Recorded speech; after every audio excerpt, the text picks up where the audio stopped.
பரியேறும் பெருமாள், கர்ணன், மாமன்னன் ஆகிய வெற்றி படங்களை தொடர்ந்து மாரி செல்வராஜின் வாளை ஆகஸ்ட் 23 முதல் திரையரங்குகளில். Your dream vacation to Bali starts from ₹22,999 only with GT Holiday. நக்கிர நேயர்களுக்கு வணக்கம். இன்று நம்முடன் கருத்துக்களை பகிர்ந்துள்ள இணைந்திருக்கிறார் திமுக தேர்தல் பணிக்குழு செயலாளர், முன்னாள் சட்டமன்ற உறுப்பினர் கடலூர் இள புகழேந்தி அவர்கள். வணக்கம் சார். அனைவருக்கும் வணக்கம். கிருஷ்ணகிரியில பாலியல் வன்கொடுமை வழக்கில் கைது செய்யப்பட்டவர் சிவராமன். இவரும் இவருடைய தந்தையும் மரணம் அடைஞ்சிருக்கிறாங்க. இந்த மரணத்துல சந்தேகம் இருக்கு, காவல்துறை நாடகம் ஆடுதா அப்படின்னு கேள்வி எழுப்பியிருக்கிறார் எதிர்க்கட்சி தலைவர் எடப்பாடி பழனிசாமி. அவர் விசாரணையில இந்த சம்பவத்தில் ஈடுபட்டவங்க மேலும் பலர் இருக்காங்களா, அது உண்மை தெரிஞ்சு போகணும்னு நடந்ததா, மக்கள் பல்வேறு சந்தேகங்களை எழுப்புறாங்க. இதற்கெல்லாம் தமிழக அரசு பதில் சொல்லணும், மக்களுடைய சந்தேகத்துக்கு பதில் சொல்லணும், முதலமைச்சர் உண்மையே இதில் வெளியில சொல்லணும் அப்படின்னு எடப்பாடி பழனிசாமி சொல்றார். பொதுவாக ஒரு சம்பவம் நடக்குது, ஒரு கொலை நடக்குது, அல்ல ஒரு கொள்ளை நடக்குது, ஒரு பாலியல் வன்கொடுமைகள் நடக்குது, எதுவாக இருந்தாலும் காவல்துறைக்கு புகார் போனோம்னு காவல்துறை விசாரிக்குது. விசாரிக்கிற நேரத்தில் ஒரு நாளைக்கு ஒரு தகவல்கள் வருகின்ற பொழுது இந்த அரசு பொறுப்பேற்றுக் கொண்டதற்கு பிறகு ஒரு சம்பவமாக எதுவாக இருந்தாலும் சரி உடனடியாக விசாரணை செய்தாக வேண்டும் என்று உயர் அதிகாரிகளுக்கு முதல்வர் சொன்னதன் பிறகு எல்லா இடத்திலேயும் வழக்குகள் விசாரிக்க எடுத்துட்டாங்க.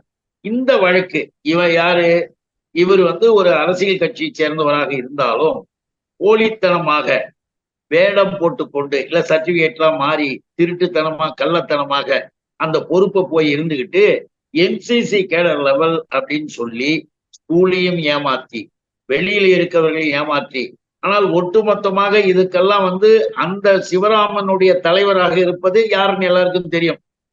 சிவராமனுடைய தலைவராக இருக்கிறவர் இதெல்லாம் என்ன தப்பு அப்படின்னு கூட பேசுவார்.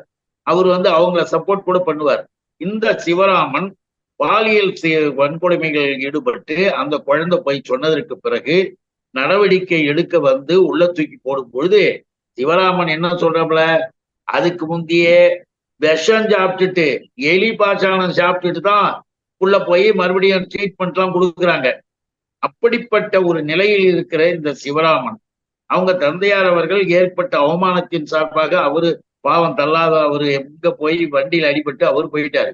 இந்த சிவராமன் ஏற்கனவே விஷம் சாப்பிட்டு உள்ள போய் 2வது நாள் மறுபடியும் அந்த விஷ தாக்குதல்கள் அதிகமாகி மருத்துவமனையில ட்ரீட்மெண்ட் எல்லாம் எடுத்திருக்காங்க.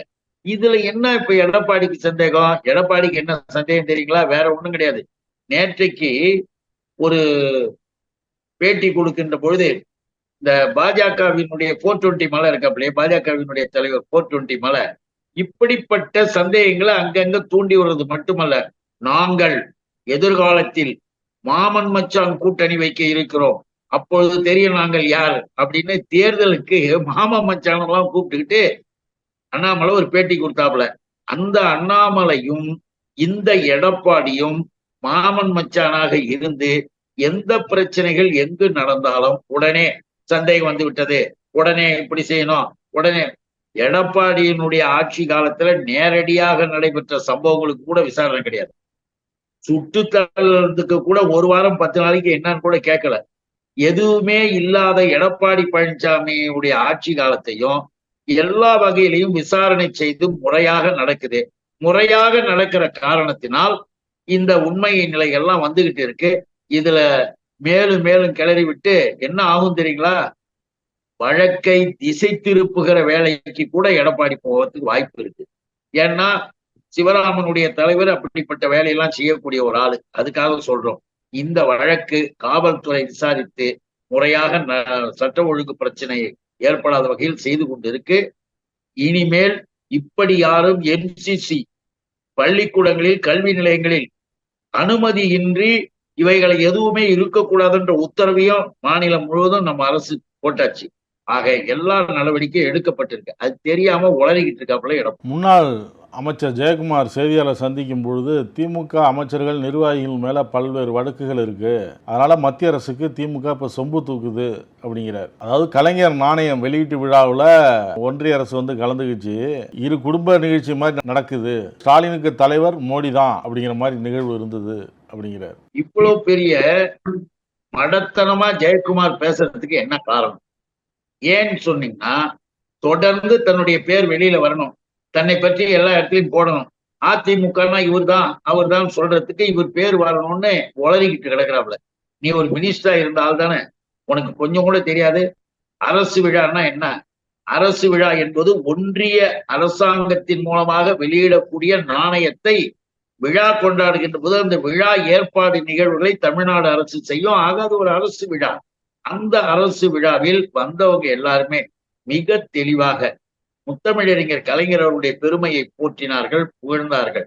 அவரை வணங்குகிறேன், நாங்க வணக்கம் செய்யறதுக்கும் கடமைப்பட்டிருக்கோம், இப்படியெல்லாம் சொல்லுகின்ற பொழுது கலைஞர் அவர்களை ஒரு காலத்திலே கேவலமாக இழிவாக பேசிய பாரதிய ஜனதாவினர் இன்றைக்கு அவரை மிகப்பெரிய உயர்ந்த அளவிற்கு உண்மை நிலையை எடுத்து சொன்னும் பொழுது நமக்கெல்லாம் மரியாதை பெருமையாகவும் மகிழ்ச்சியாகவும் இருக்கு. அதைதான் நம்முடைய முதல்வர் சொன்னார், எங்களுக்கு ரொம்ப மரியாதை மகிழ்ச்சியா இருக்கு, உங்களுக்கு எல்லாம் என்னுடைய நன்றியை தெரிவித்துக் கொள்கிறேன்ட்டு. இந்த மாதிரி ஆட்களுக்காக, ஜெயக்குமார் போன்ற ஆட்களுக்காக ஒண்ணு சொன்னார். என்ன சொன்னார் தெரியுங்களா? ராகுல், நம்முடைய நாடாளுமன்ற எதிர்கட்சி தலைவர் ராகுல் அவர்களுக்கு என்ன சொன்னாரு? நன்றி தெரிவித்தார். நன்றி தெரிவிக்கின்ற பொழுது அந்த நன்றி தெரிவிப்பின் கடைசி 2 வரிய ஜெயக்குமார் எல்லாம் படிக்கணும். சும்மா நாச்சும் எவனா ஒருத்தர் சொல்றதை கேட்டுக்கிட்டு உளறிக்கிட்டு கிடக்கூடாது. என்ன சொன்னார் தெரியுமா? அப்ப முதல்வர் அழகாக எழுதினார், நன்றி சொல்லிட்டு, நாம் தலைவர் கலைஞர் அவர்களின் கனவுகளை நிறைவேற்றுவதற்காக ஒருங்கிணைந்து நாம் தொடர்ந்து பாடுபடுவோம் அப்படின்னு அந்த நன்றி அறிவிப்பை முடிக்கிறார். இங்க அரசு விழா, அது நம்ம ராகுலுக்கு கொடுக்கின்ற போது, நீங்க பாரு, அது அரசு விழா, நாம எப்பயும் போல பணியாற்றுவோம், சமூக நீதியை காக்க வேண்டும் அப்படின்ற கருத்தெல்லாம் அதுல வச்சு அவர் நன்றிக்கு நன்றி சொல்லும் போது மறுநாளே, அதெல்லாம் ஜெயக்குமாருக்கு ஏதாவது தெரியுமா? ஒண்ணுமே தெரியல. ஏன் எப்படி இவங்க எல்லாம் இருந்தாங்கன்னே தெரியல நமக்கு. ஏன்னா ஜெயக்குமார் மேல அவர் அமைச்சரா இருக்கும் போது வந்த கம்ப்ளைண்ட்லாம் எல்லாருக்கும் தெரியும். அதெல்லாம் எடுத்துக்கிட்டு போனா நிறைய ஆகும். ஏன் இப்படி இருக்கிற?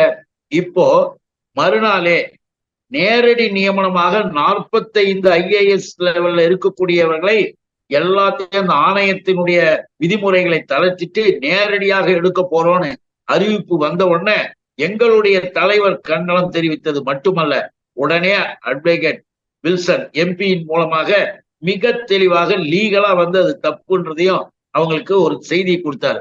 அதையே நம்முடைய ராகுல் அவர்கள், எதிர்கட்சி தலைவர் ராகுல், சமூக நீதி காப்பதற்கும் அரசியலமைப்பு சட்டத்தை நாங்கள் காப்பாற்றுவதற்கும் எந்த நிலைக்கும் போக தயாராக இருக்கிறோம் அப்படின்னு சொல்லும் போது 2 கருத்தும் கொள்கை ரீதியாக இந்திய கூட்டணி எவ்வளவு சரியாக இருக்குன்றத உலகம் தெரிஞ்சுக்கிச்சு. ஆனா ஜெயக்குமாருக்கு தெரியல. ஜெயக்குமார், ஏன்னா ஜெயக்குமாருடைய ஆள்லாம் எப்படி பண்றது, இந்த ஜெயக்குமாரே கேட்போம். அதுதான் எங்க தலைவர் கூட சொன்னார், எம்ஜிஆர் நாணயம் வெளியிட்டீங்கல்ல, எம்ஜிஆர் நாணயத்தை அவர்கள் வெளியிடும் போது எழுதினீங்கள கடிதம் பிரைம் மினிஸ்டருக்கும் இவங்களுக்கும் அவங்களுக்குன்னு, ஜெயலலிதாவுக்கு கூட புகழார படம் திறக்கிறதுக்கு மோடியை கூப்பிட்டாரு. சட்டமன்றத்துல படம் திறக்க, ஜெயலலிதா படம் திறக்க மோடியை கூப்பிட்டு லெட்டர் எழுதுறாரு முதலமைச்சர். மோடியோ இல்லை யூனியன் கவர்மெண்ட் அன்றைக்கு இருந்த அரசாங்கமோ என்னன்னு கூட கேட்கல. உன்னை ஒரு முதலமைச்சராக, உன்னை ஒரு ஆட்சியாக, மாநிலத்தையே அவர்கள் மதிக்காத காலகட்டமாக போயாண்டாங்க. இவரே மாலை போட்டுக்கிட்டு இவரே கை தட்டிக்கிட்டு விழா கொண்டாடினாரு. அப்படி அவர் மாலை போட்டு கை தட்டிக்கும் போது ஜெயக்குமார் பக்கத்துல இருந்து கை தட்டிட்டு இருந்தாரு. பாருங்க, இவரை உருவாக்கிய ஜெயலலிதாவுக்கு கொடுக்குற மரியாதை, எம்ஜிஆர் அவர்களுக்கு எந்த அளவுக்கு இவனுக்கு மரியாதை செஞ்சானுங்க. சும்மா ஒரு அரை மணி நேர நிகழ்ச்சி மாதிரி நினைச்சிட்டு போனானுங்க. ஆனால் திராவிட முன்னேற்ற கழகம் என்பது எல்லா வகையிலும் சரியாக முறையாக இருக்கக்கூடியது. இன்னைக்கு யூனியன் கவர்மெண்டாக இருக்கிறவன் எப்படி இருந்தாலும் திராவிட முன்னேற்ற கழகத்தை மதிச்சுதான் ஆகணும் என்ற ஒரு கட்டாயத்தின் அடிப்படையிலையும் அவர்கள் வாழ்த்திட்டு போறாங்க. நம்ம முதல்வர் தெளிவாக கருத்தை சொல்லிட்டார், நாங்கள் இந்திய கூட்டணி தொடர்ந்து நடக்கும் அப்படின்னு. இன்னைக்கு கூட அவருடைய கருத்து வந்திருக்கு, போய் படிக்க சொல்லணும் ஜெயக்குமார். அதிமுகவினர் இந்த நிகழ்வுக்கு பிறகு ரொம்ப அழுத்தமாக சொல்கிறாங்க, ரகசிய கூட்டணி இருக்குது, பாஜகவுக்கும் திமுகவுக்கும் ஒரு ரகசிய கூட்டணி இருக்குது அப்படின்னு ஒரு அழுத்தமான கருத்தை பதிவு செய்கிறாங்க. ஒன்றியத்தில் இருக்கக்கூடிய பாரதிய ஜனதா அரசுக்கு ஆதரவு தேவைப்படுது, மேலும் கட்சிகளுடைய ஆதரவு தேவைப்படுது, மைனாரிட்டி அரசாக இருக்குது. அதனால தான் அவங்க அனைத்து மாநிலங்கள்லேயும் அனைத்து கட்சிகள்லேயும் ஆதரவு வேணும் அப்படிங்கிற மாதிரி அவங்க இருக்கிறாங்க. அதனால தான் பாஜகவுடைய திமுக எதிர்ப்பில் ஒரு மாற்றம் வந்திருக்கு அப்படிங்கிறாரு செல்லூர் ராஜு. பாஜக விட்ட திமுக மாட்டியிருக்கு, திமுக விட்ட பாஜக மாட்டியிருக்கு அப்படிங்கிறார். திமுகவை தாக்கி பேசுவதில் பாரதிய ஜனதாவுடைய அணுகுமுறையிலேயே மாற்றம் இருக்குங்கிறாரு. அதாவது இவர்கள் எதை வேணாலும் சொல்லட்டும், ஆனா இவர்களுக்குள் இருக்கிற ரகசிய உறவை ஸ்ட்ராங் பண்ணிக்கிறதுக்கு தான் இதெல்லாம்.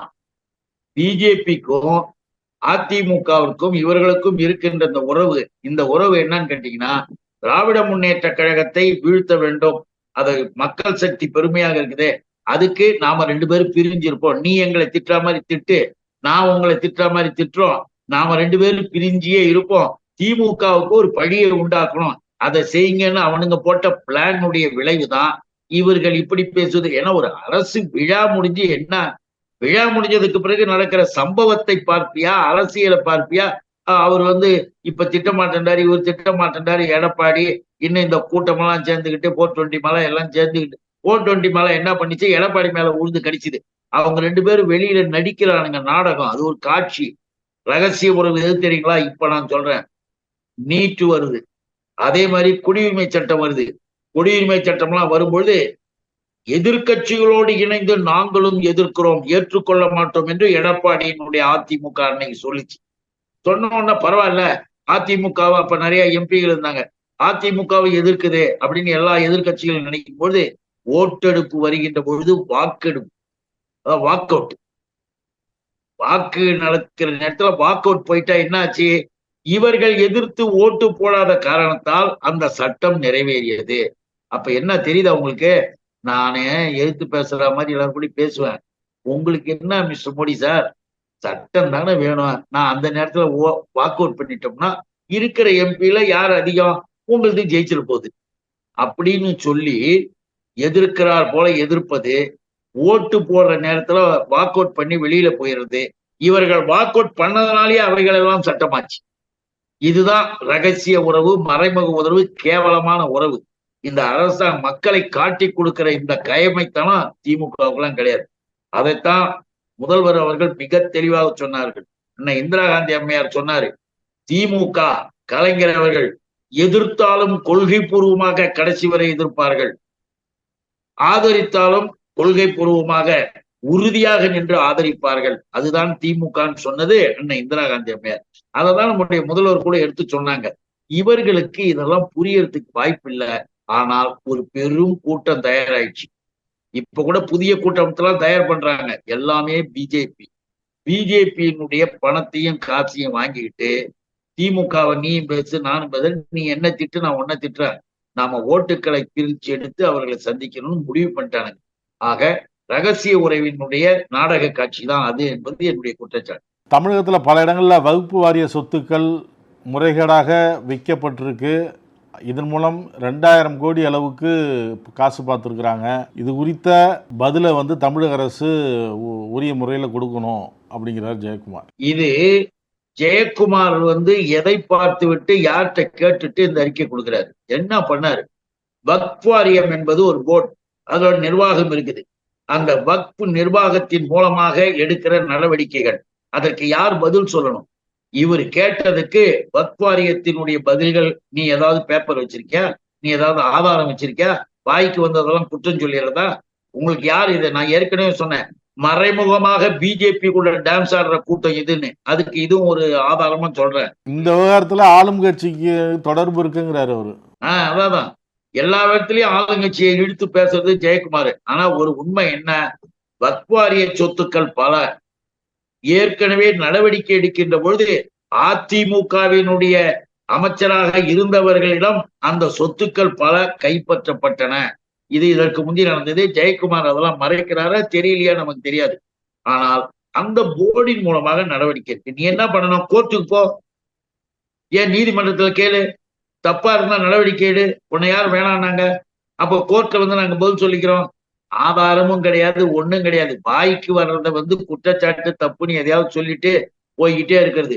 இதுதானே தவிர இதுல நாம இப்பயும் சொல்றோம், வக்ஃப் வாரியத்தில் இருக்கக்கூடிய நிர்வாகிகள் இன்றைக்கு பிஜேபி அரசாங்கம் அந்த வக்ஃப் போர்டையே நாசமாக்குறதுக்கான சட்டம் கொண்டு அதையெல்லாம் நம்ம எதிர்த்து போரிட்டுக்கிட்டு இருக்கிறாங்க. நீ ஜெயக்குமார் என்ன பண்ணணும்? அந்த மாதிரியான ஒரு பொருண்மையாக இருக்கிற பொதுமையாக இருக்கக்கூடியதுக்கு நீ வர்றதை விட்டுட்டு பிஜேபி காரர்கள் பேச வேண்டியதை நீ பேசிக்கிட்டு உட்கார்ந்து இருக்கிற.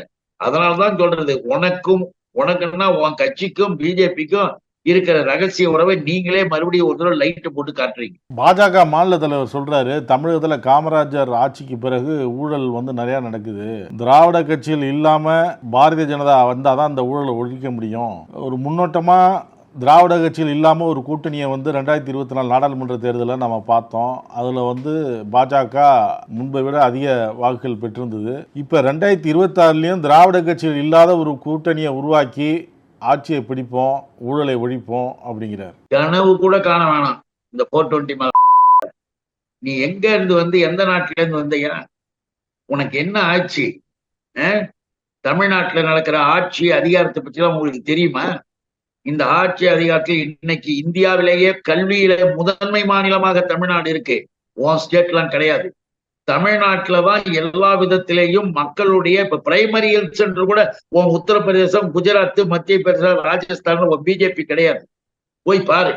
கல்லூரிகளும் கிடையாது, படிக்கும் வைக்கல. இன்னும் நீ போய் என்ன திரும்ப செய்யணும்? தமிழ்நாட்டிற்கு ஆயிரக்கணக்கில் வேலையை தேடி உன்னுடைய பாரதிய ஜனதா ஆட்சி நடத்துற உத்தரப்பிரதேசம், பீகார் அந்த மாதிரியான வட மாநிலத்திலும் பாவம் படிக்க வேண்டிய இளைஞர்களை இங்க கொண்டாந்து இறுதி முறையாக இருக்கக்கூடிய வேலைகளுக்கு, கடைநிலை வேலைகளுக்கு எல்லாம் உன் இளைஞர்கள் வரான். நீ போய் பாரு. படிக்க வைக்கவும் தெரியல, மருத்துவ வசதியும் செய்து தரல. தமிழ்நாட்டுல எல்லாமே நம்பர் 1 நல்லா செஞ்சுக்கிட்டு வரோம். ஊழல் என்பதுன்னா என்ன தெரியுமில்ல? ரஃபேல் போர் விமானம் வாங்கினதுல, பாதுகாப்புத்துறை விமானம் வாங்கினதுல பல ஆயிரம் கோடியை திருடினது நரேந்திர மோடி கூட்டம். நான் சொல்லல. ரஃபேலுடைய பிரெஞ்சு கம்பெனியில அங்கிருந்து வந்த தகவல். இவர்கள் அதுல கமிஷன் வாங்கினது, புரோக்கரேஜ் வாங்கினது அவன் வெளியிட்டான். தெரியுமா? போய் பாரு. அண்ணாமலை, ஊழலே நீங்க தான். இன்னைக்கு ராமன் கோயில் கட்டன்னு சொல்லி 10,000 கோடி வெளிநாட்டுல இருந்து கலெக்ஷன் பண்ணி அதையும் மறைச்சிட்டீங்க. இன்னைக்கு ஜிஎஸ்டின்னு போட்டு நீ செய்யறிய, அதன் மூலமாக பெறுகிற பணங்கள் எல்லாம் எங்க மறைச்சு வைக்கிறீங்க? எங்க பண்றீங்க? பாதிக்கு பாதி எடுத்துக்கிட்டு போறேன். எல்லா வகையிலையும் இந்த பாரதிய ஜனதா என்பது ஊழலின் உச்சமாக இருந்து நாட்டையே நாசமாக்கி. இப்ப பாருங்களேன், வேணா ஒரு உதாரணம் சொல்றேன். இந்த பாஜக எம்எல்ஏ, உனக்கு பிடிக்க உங்க சண்டெல்லாம் எனக்கு தெரியாது. ஆனா பிஜேபி எம்எல்ஏ வானதின்னு ஒரு எம்எல்ஏ முதலமைச்சரை போய் சந்திச்சாங்க. முதலமைச்சரை எதுக்கு சந்திக்கிறாங்க? கோவை ஏர்போர்ட் அதுக்கான நிலங்களை உடனடியாக வழங்கி அதை விரிவுபடுத்தி தரும்படி கேட்டுக்கிறேன். யாரு? இந்த எம்எல்ஏ போறாங்க, பிஜேபி. கோவை ஏர்போர்ட் அதனுடைய உண்மை நிலைய அதுக்கு பிறகு அழகா முதல்வரே வெளியிட்டாரு, தெரிஞ்சுது. 2100 கோடி அளவிற்கு அந்த சர்வதேச அளவிற்கு கோவை விமான நிலையத்தை அகலப்படுத்தி நல்ல விதமாக செய்வதற்கு தமிழக அரசு ஒதுக்கி நிலங்கள் எல்லாம் ஆக்கிரமிப்பில் இருந்தவங்க எல்லாம் அகற்றி இருந்தவர்களிடமும் வாங்கி நிலத்தை இப்ப இது பண்ணி வச்சிருக்காங்க. அதே நேரத்தில் இங்கதான் கவனிக்கணும். என்ன செஞ்சார் தெரியுமா முதல்வர்? ஒரு நிபந்தனை போட்டார். வானதியெல்லாம் அந்த இதான் தெரிஞ்சே போகுது. ஒரு நிபந்தனை போட்டார். என்ன நிபந்தனை தெரியுமா? எந்த காரணத்தை முன்னிட்டும் கோவை சர்வதேச விமான நிலையத்தை தனியாருக்கு கொடுக்க மாட்டோம் என்று எங்களுக்கு உறுதித்தாங்க, நாங்க நிலத்தை கொடுக்குறோம். இதுதாங்க. ஏன் தெரியுமா? ஏற்கனவே 7 விமான நிலையத்தை தனியாருக்கு கொடுத்துட்டார். பார்லிமெண்ட்ல பாரதிய ஜனதா, அண்ணாமலை போன்ற இந்த அறிவியலிகளுக்காக சொல்ற, பார்லிமெண்ட்லயே உங்க ஆளு ஓப்பனா சொல்றாரியா, இன்னமும் 16 விமான நிலையங்களை தனியாருக்கு கொடுக்க அரசு முடிவெடுத்து விட்டது, ஒப்பந்தம் போட்டுச்சுன்றாங்க. அதானி, அம்பானி 200 இடத்துல இருந்தவங்களாம் இன்னைக்கு உலக பணக்கார வரிசையில் 2வது இடம். கேவலமும் கேடுகட்டத்தனமும் இந்தியாவை நாசம் பண்ணி இன்டர்நேஷனல் லெவல்ல ஃப்ராடு சூது நடத்தி கொண்டிருக்கின்ற அண்ணாமலை கூட்டம் திமுகவை பார்த்து பழி சுமத்துறதெல்லாம் விட்டுடு. இன்னைக்கு மக்களுக்காக மக்கள் நல ஆட்சி நடக்குது. அந்த ஆட்சிக்கு துணை நாள் இருக்க முடியலன்னா உன் மாநிலத்துக்கிட்ட போ, இல்ல உன் தலைவங்கிட்ட போ. தமிழ்நாட்டுல நாளைக்கு நாங்க போய் ஓட்டு கேட்கணும்னா இதையெல்லாம் செஞ்சு கூடியா? எய்ம்ஸ்ன்றீங்க, 17 இடத்துல மாநிலங்கள்ல கட்டிடுவீங்க, ஆனா எங்க தமிழ்நாட்டுல மட்டும் கட்ட மாட்டீங்க. ஏன் கட்ட மாட்டீங்கன்னு போய் கேட்டியா? அதை போய் கேட்டு வாங்கிட்டு வர்றதுக்கு உனக்கு வக்கில்ல. அதை கேட்டுட்டு வாயா. ஒழுங்கா தமிழ்நாட்டு மக்களுக்கு செஞ்சுட்டு அப்புறம் பேசியாருன்னா நீ என்ன பண்ற? உனக்கு கடைசியா ஒண்ணு சொல்லணும்னா, உன்னால பாரதிய ஜனதா என்பது இந்த என்ற நபர் தலைவராக இருக்கும் வரை உருப்படாது, விளங்காது. ஒரு இடத்திலும் டெபாசிட்டும் வராது, அழிந்து போகும். நாங்களா சொன்னோம்? உன் கட்சியில உனக்கு முந்தி இருந்த நடிகர் எஸ்.வி. சேகர் கொடுத்த அறிக்கையாது? உன்னை விரட்டணும்னு சொல்லி உன் கட்சியில உட்கார்ந்துருக்காங்க. நீ எங்களை பார்த்து எங்ககிட்ட கேள்வி கேட்டுக்கிட்டு உட்கார்ந்துருக்கிற. உன்னை வாட்சி என்ன வாட்சின்னு எல்லாம் சிரிச்சாங்களே. ரஃபேல் போர் விமானத்தின் உதிரி பாகத்தால் செய்யப்பட்டதான் அவருடைய கையில இருக்க வாட்சாம். இப்படிப்பட்ட ஒரு ஆளு. அதனால அண்ணாமலை என்பது மல்லாந்து படுத்துக்கிட்டு எச்சி துப்பிக்கிற ஆளு. போய் தமிழ்நாட்டுக்கு தேவையானதை கேட்டு வாங்கிட்டு வந்துட்டு அப்புறம் பேசு. திமுக இன்றைக்கு மக்கள் நல அரசாக மட்டும் தொடர்ந்து 2026 நான் இப்பயும் எழுதி வச்சுங்க சொல்றேன். ஒரு கவுன்சிலரா கூட ஜெயிக்கலன்னு இல்ல, நீ ஒரு எம்எல்ஏவா கற்பனை கனவு கூட பார்க்கலாம். நீ எங்கு நின்னாலும் டெபாசிட் உனக்கு போகும், எழுதி வைத்துக் கொள். கருத்துக்களை பகிர்ந்து கொண்டதற்கு நன்றி சார். அனைவருக்கும் வணக்கம், நன்றி. உங்கள் நக்கீரன் இதழில் கதாசிரியர், தயாரிப்பாளர், இயக்குனர் என பன்முகம் கொண்ட திரைக்கலைஞர் VC குகநாதன் எழுதி வரும் சினிமா கொட்டகை. பரபரப்புக்கு பஞ்சமில்லா தொடர். வாங்கி படியுங்கள். நக்கீரன்.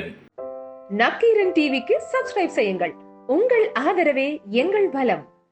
ஆசிரியர்களுக்கு நண்பனாகவும் மாணவர்களுக்கு ஆசானாகவும் திகழும் தேர்வு வழிகாட்டி. ஒவ்வொரு பாடத்திற்கும் அனுபவமிக்க ஆசிரியர்களின் துல்லியமான தெளிவான விடைகள். CNC இருக்கு, தேர்வு பயம் எதற்கு? இது தீரன் பப்ளிஷிங் ஹவுஸ் விற்பனை வெளியீடு.